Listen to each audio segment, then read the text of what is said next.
اس وقت کے اعتبار سے دیکھیے تو سعودی عربیہ کا مشرقی علاقہ ادھر چلے، کیونکہ ان کا اصل ٹھکانہ جو تھا وہ تھا اس وقت کے نقشے میں سعودی عربیہ کا نارتھ ویسٹ، یہ تھی قوم سمود کا اصل ٹھکانہ۔ جب اس سے پہلے میں بتا چکا ہوں، وہاں مدائن جو ہے وہ شہر ابھی بھی نقشے میں موجود ہے، وہ مدائن صالح کہلاتا ہے، وہاں حضرت صالح علیہ السلام کی قوم آباد تھی۔ جب عذاب شروع ہوا تو یہ وہاں سے چل پڑے، اور اب ان کا سفر وہاں کے اپنے اصل ٹھکانے کے اعتبار سے ساؤتھ ایسٹ کی طرف ہوا۔ تو پہنچے، وہاں پہنچ کر انہوں نے یہ کیا کہ ایک جگہ کنواں کھودا، پانی کا انتظام کیا، یا کنواں پہلے سے موجود تھا تو انہوں نے وہیں کچھ دن پڑاؤ کیا، اور اس دوران ہی حضرت صالح علیہ السلام کا انتقال ہوا، لہذا اس علاقے کو اسی مناسبت سے حضرموت کہتے ہیں۔ حضرموت کے معنی یہ ہے کہ موت آ گئی، یہ ہے۔ تو حضرموت اگر آپ نقشے میں دیکھیں تو یہ سعودی عربیہ کے بالکل ایسٹ میں تھوڑا سا ساؤتھ کی طرف کو جو پرشین گلف کے جو بالکل نیچا حصہ ہے وہ وہاں حضرموت، یہ اسی وقت سے نام چلاتا ہے۔ موت آ گئی درمیان سفر میں، حضرموت، وہاں صالح علیہ السلام کا انتقال ہو گیا۔ وہ کچھ قوم کچھ دن وہاں رہی، اس کے بعد ان میں بگاڑ آیا، اور پھر اس کے لیے ان پر بھی اللہ کا عذاب جس شکل میں بھی آیا ہو، ان کو اصحاب الرس کہا جانے لگا۔ یوں کہیے کہ یہ بچا ہوا حصہ تھا قوم سمود کا، کہ جو اس وقت کے عذاب سے بچ گئے تھے ایمان کی وجہ سے، لیکن پھر بعد میں ان میں بگاڑ آیا تو پھر اللہ کا عذاب آیا۔ یہ ہے اصحاب الرس۔ لیکن تفصیلات قرآن حکیم میں تھوڑی بہت بھی جیسے اور قوموں کی ملتی ہے، اصحاب الرس کی کوئی تفصیل قرآن نے نہیں بیان کی ہے۔ مورخین سے جو کچھ ملتا ہے وہ ہے، لیکن قرآن نے کیوں بیان نہیں کی؟ اس سے یہ قیاس کیا گیا ہے کہ اہل مکہ اور عرب کے لوگ اصحاب الرس سے خوب واقف تھے، اس لیے قرآن نے صرف ذکر کر دیا، کوئی تفصیل واقعی کی ذرا بھی نہیں بتلائی۔ فرمایا کہ جھٹلا چکے ہیں ان سے پہلے قوم نوح اور اصحاب الرس اور قوم سمود، اسی طرح قوم عاد، اور اسی طرح فرعون اور اخوان لوط۔ اخوان لوط یہاں اس کا مطلب یہ نہیں کہ لوط علیہ السلام کے سگے بھائی، مراد ہے قوم ان کی جس قوم میں وہ تھے۔ بعض دفعہ اخوان اور بھائیوں کا لفظ اپنے جماعت کے واسطے بھی بول دیا جاتا ہے۔ تو آپ بھی کہتے ہیں کہ بھائی ہمارے بھائی لوگ آ گئے ہیں، اس کا مطلب یہ نہیں ہوتا کہ باقاعدہ اب آپ شجرہ لے کر کے رشتے بتانا شروع کریں یا پوچھنا شروع کریں کہ بھائی کیا جب آپ نے بھائی کہا تو کیا رشتہ ہوا۔ مراد یہی ہے کہ جو جن سے تعلق ہوتا ہے وہ اخوان کہلاتے ہیں، مطلب یہ قوم لوط۔ واصحاب الایکہ، اور اسی طرح سے جھاڑیوں والوں نے۔ اصحاب الایکہ کا لفظ یہ قوم شعیب کے لیے بولا جاتا ہے، کیونکہ ان کی آبادی جس جگہ تھی وہاں بڑے گھنے جنگل، جس کو ہمارے یہاں کے اس طرح میں فارسٹ ریزرو کہتے ہیں، اس طرح کے بڑے گھنے جنگلوں کے اندر ان کی آبادیاں تھیں، اس واسطے ان کو اصحاب الایکہ کہا گیا، قوم شعیب کو۔ اصحاب الایکہ اور قوم تبع، قوم تبع یہ یمن کی قوم تھی۔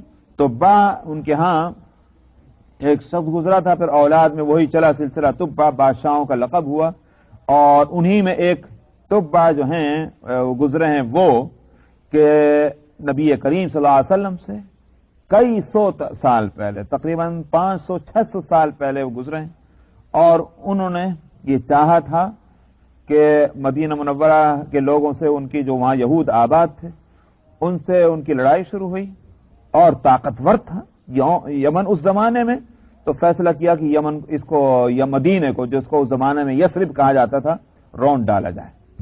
یہودیوں نے جا کر اس سے کہا کہ تم غلطی کر رہے ہو، جس بستی کی طرف تم چڑھائی کر رہے ہو ہماری بستی پر، ہم تم کو بتائیں یہ آخری نبی کی آرام گاہ ہے۔ آخری نبی جو ہماری کتابوں میں لکھا ہے وہ آئیں گے، وہ اسی شہر میں آئیں گے، اور اسی شہر میں ان کا یہاں ان کی سکونت ہوگی، یہ وہ شہر ہے برکت والا شہر، اس لیے تم غلطی کر رہے ہو اگر اس شہر پہ تم ہمارے شہر پر حملہ کر رہے ہو۔ تو اس نے ساری تفصیلات، وہ معلوم ہوتا ہے کہ تھا حق پسند، اس نے تفصیلات پوچھی جو ان کی کتابوں میں تھی، وہ تفصیلات اس نے ان کو بتلائیں۔ تو اس نے نہ صرف یہ کہ یہ فیصلہ بدل دیا مدینے پر حملے کا، بلکہ اس نے ایک گھر بھی بنا دیا مدینہ منورہ کے اندر، اور ایک یوں کہیے کہ اس نے ایک تحریر لکھ کر دی مدینے والوں کو کہ یہ تحریر اس نبی کے لیے ہے کہ جو نبی جس کی اطلاع تم دے رہے ہو، اگر وہ نبی آ جائیں اور میں زندہ نہ رہوں تو یہ ان کو دیا جائے، میں ان پر ایمان لاتا ہوں، اور یہ گھر انہی کے واسطے ہے، اگر وہ آئیں اور وہ اس گھر میں رہیں تو میرے لیے سعادت. وہ گھر بھی اس نے بنایا تھا.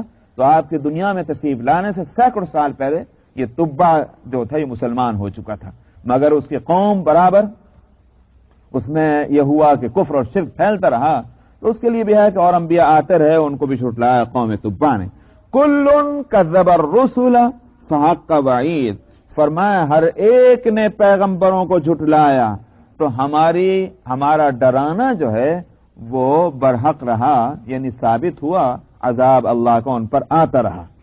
افعینا بالخلق الاول، نبی کریم صلی اللہ علیہ وسلم کو بیچ میں تسلی دے کر پھر اس مضمون کو جو مضمون حیات بعد الموت کا تھا اس کو پھر مسلسل کر رہے ہیں، کنٹینیو کر رہے ہیں. فرمایا افعینا بالخلق الاول، کیا ہم پہلے پیدا کرنے سے عاجز ہو چکے تھے کہ دوبارہ پیدا کرنا ہمارے لیے مشکل ہو؟ عجیب بات ہے کہ مانتے ہو کہ خالق اللہ ہیں، پہلی مرتبہ جب کچھ نہیں تھا تو اس نے وجود بخشا، یہ تمہیں تسلیم، مگر جب وہ دوبارہ اس کو وہ زندگی دینا چاہے تو وہ کہتے ہو یہ کیسے؟ تو یہ تو تمہاری عجیب نامعقول بات. اس لیے فرمایا کیا ہم کو عاجز کر دیا پہلی پیدائش نے؟ بل ہم فی لبس من خلق جدید، فرمایا حقیقت تو یہ ہے کہ یہ لوگ ایک نئی پیدائش کے تعلق سے شبہ میں پڑے ہوئے ہیں. ان کو اس تعلق سے ایک لفظ التباس، شک اور شبہ وہ ان کو پیدا ہوا ہے. وَلَقَدْ خَلَقْنَا الْإِنسَانَ وَنَعْلَمُ مَا تُوَسْوِسُ بِهِ نَفْسُهُ. آگے ایک اور دلیل دے رہے ہیں، فرمایا کہ ہم نے انسان کو پیدا کیا اور ہم جانتے ہیں کہ اس کے دل کے اندر کیا کیا وسوسے آتے ہیں. ہم خالق ہیں اور ہم اس کے احوال سے اتنا قریب سے واقف ہیں کہ اس کے وسوسے اور خیالات تک ہم جانتے ہیں. وَنَحْنُ أَقْرَبُ إِلَيْهِ مِنْ حَبْلِ الْوَرِيدِ، اور اس کی رگ جان سے بھی زیادہ ہم قریب ہیں. مفسرین یہاں الورید کے بارے میں بیان کرتے ہیں کہ الورید کس کو کہتے ہیں. اصل میں جس کو یہ شرائن کہا جاتا ہے، جو دل سے جن رگوں کا تعلق ہے، ان میں کچھ رگیں تو وہ ہیں کہ جو اوپر جا رہی ہیں، اوپر تو یہ چاروں جا رہی ہیں، لیکن کچھ کا تعلق براہ راست دل سے، اور دل سے وہ خون لیتی ہیں اور پمپ کیا ہوا خون جو ہے وہ لے کے چلتی ہیں اور لاتی ہیں. ان کو تو شریان کہا جاتا ہے طب کی اصطلاح میں. اور وہ رگیں کہ جو اوپر جا رہی ہیں گلے ہی کی طرف، مگر ان کا تعلق جو ہے وہ گویا معدے سے ہے، تو ان کو کہا جاتا ہے الورید. یہ چاروں رگیں اوپر جا رہی ہیں، ایک میں خون ہے اور ایک میں جو ہے وہ ہوا ہے یا روح ہے یا جان ہے یا کچھ بھی کہا جائے، تو وہ باریک باریک رگیں ہیں، یہ الورید کہلاتے ہیں. لیکن الورید کا لفظ بعض دفعہ چاروں کے لیے بھی بولا جاتا ہے، شریانوں کے لیے بھی اور ان رگوں کے تعلق سے بھی. اسی واسطے ذبح کرنے کے اندر جانور کو جب ذبح کیا جائے تو ان چاروں رگوں کو اور چار میں سے 3 رگوں کو خاص طور پر کاٹنا ضروری ہے. تو فرمایا کہ ہم اس کی رگ جان سے بھی زیادہ قریب ہیں. کیا مطلب ہے؟ بتلانا تو یہ ہے کہ اس کو دوبارہ زندگی دینے کے واسطے اور اس کو جمع کرنے کے واسطے ہمیں کہیں سے چل کر آنا نہیں پڑے گا. ہم جہاں یہ ہے وہیں ہم موجود ہیں، بلکہ اس سے سب سے زیادہ قریب ہم ہی ہیں، کوئی دوسری چیز اس سے زیادہ قریب ہو نہیں سکتی. اور بہت سمپل بات ہے، اللہ اور بندے کے درمیان جو تعلق ہے اس سے ذرا ہٹا کر میں ایک اور بات کہتا ہوں، اور وہ یہ کہ صانع اور مصنوع جو ہے وہ جو صنعت کا رشتہ ہے، اس رشتے کے اعتبار سے اگر دیکھیے کہ صانع اور مصنوع کے درمیان کوئی دوسری چیز حائل نہیں ہوتی. جس نے بنایا اور جو چیز بنی، بناوٹ کے اعتبار سے یہ ایک دوسرے سے بہت زیادہ قریب ہیں. یہ فعل جو ہے بناوٹ، تو اسی اعتبار سے خالق، تخلیق، مخلوق، یہ 3 چیزیں ہوئیں. تو خالق کو مخلوق سے جوڑنے والی یا مخلوق کو خالق سے جوڑنے والی کیا چیز ہے؟ عمل تخلیق. عمل تخلیق کو جب آپ تسلیم کر رہے ہیں، جس سے ایک طرف خالق ہیں اور دوسری طرف مخلوق، تو کوئی چیز ان دو کے بیچ میں تو ہے ہی نہیں حائل. یہ ہے اللہ اور بندے کا رشتہ، اللہ خالق، بندہ مخلوق. اب بیچ میں کوئی اور چیز حائل ہو ہی نہیں سکتی، اتنا قریب ہے اللہ سبحانہ و تعالی. فرمایا کہ وَنَحْنُ أَقْرَبُ إِلَيْهِ مِنْ حَبْلِ الْوَرِيدِ إِذْ يَتَلَقَّى الْمُتَلَقِّيَانِ عَنِ الْيَمِينِ وَعَنِ الشِّمَالِ قَعِيدٌ. ایک تو ہمارا علم وسیع، ہم وسوسوں تک کو جانتے ہیں، اور دوسرا ہمارا انتظام کیا ہے؟ ہماری طرف سے انتظام یہ ہے کہ ہم نے 2 مقرر کر رکھے ہیں، ہر ایک کے ساتھ 2. ان کو کہا گیا متلقیان، کہیں ان کو کہا گیا کرامن کاتبین سورہ انفطار کے اندر، اور یہاں ان کو متلقیان.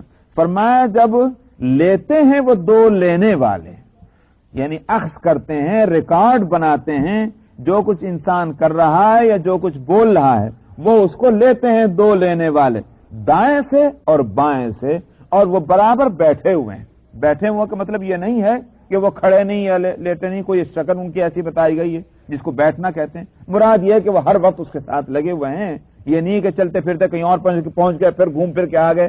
مراد یہ ہے کہ وہ جمے ہوئے ہیں اس کے ساتھ، اس سے جدا نہیں ہوتے.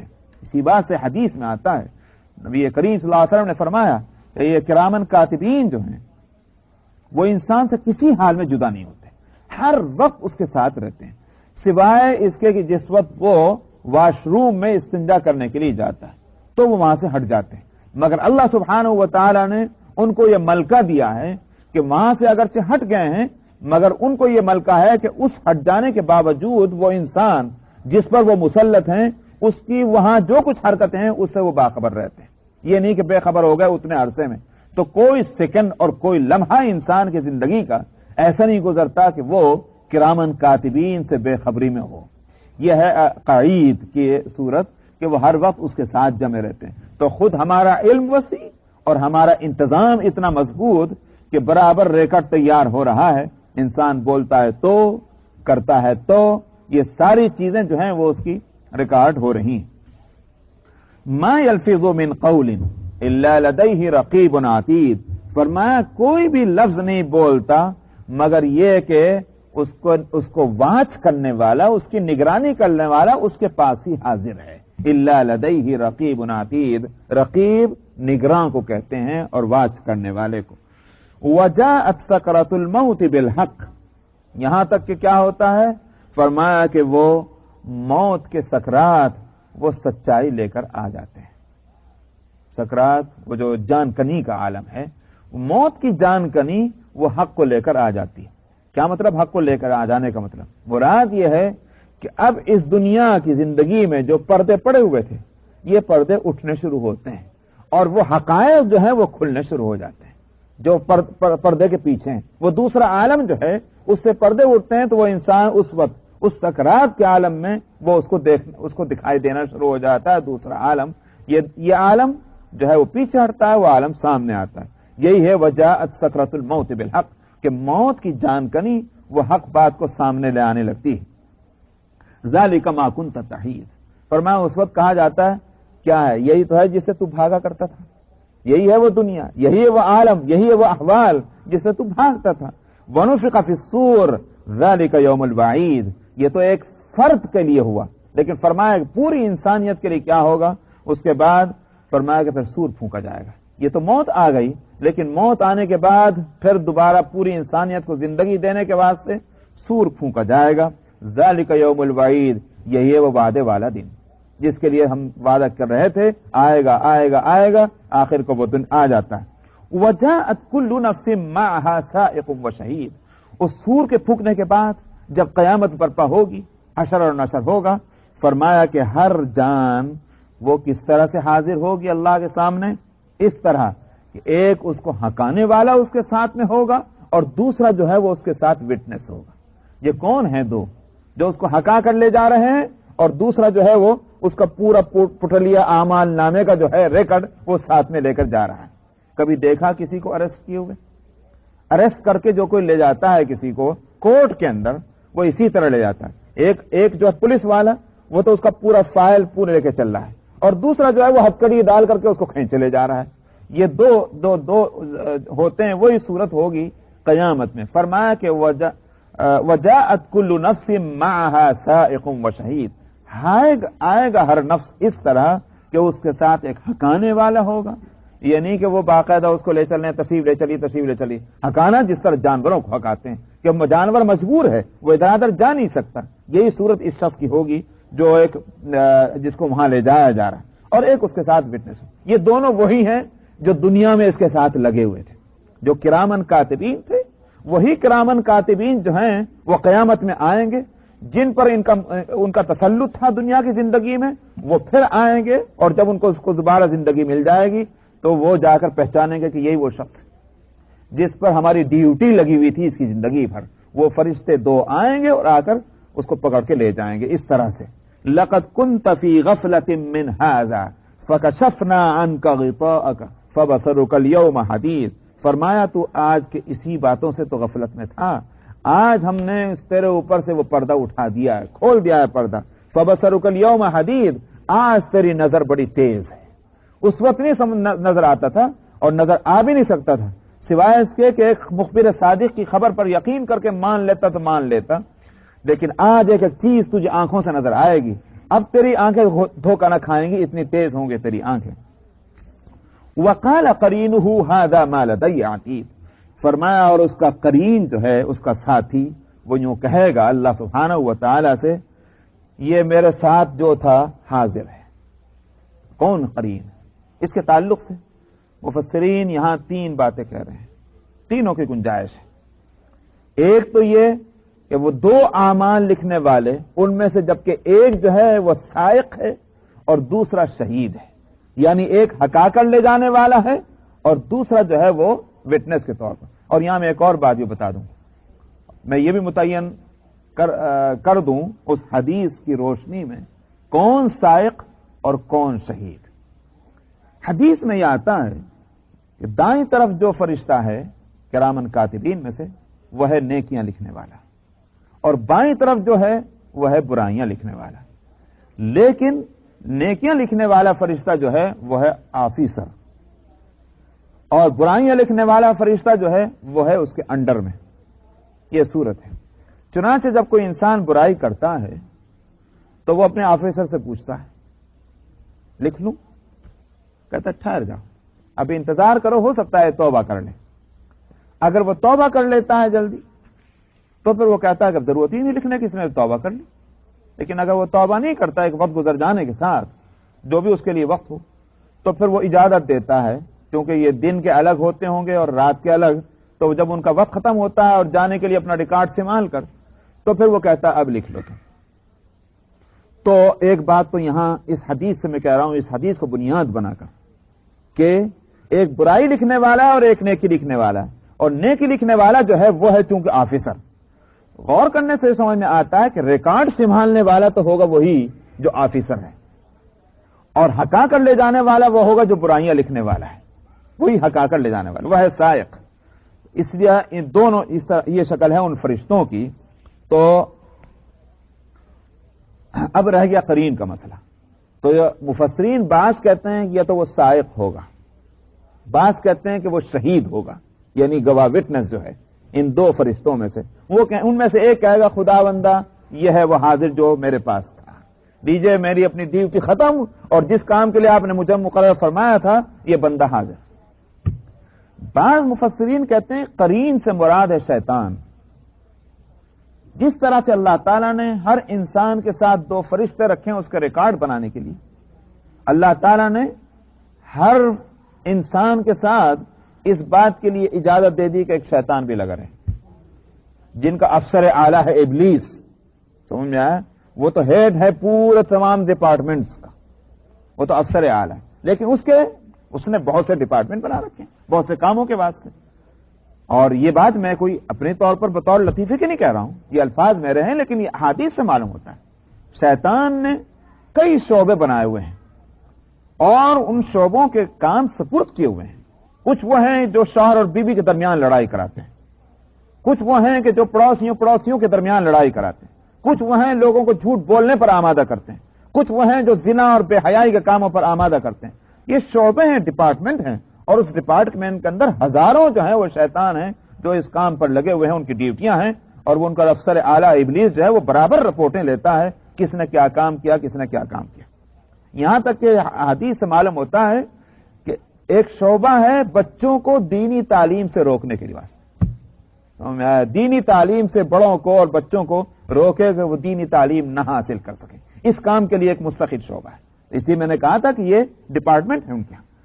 تو ہر ایک انسان کے ساتھ ایک ایک شیطان لگا ہوا ہے، فرشتے اپنا کام کر رہے ہیں، شیطان اپنا کام کر رہے ہیں۔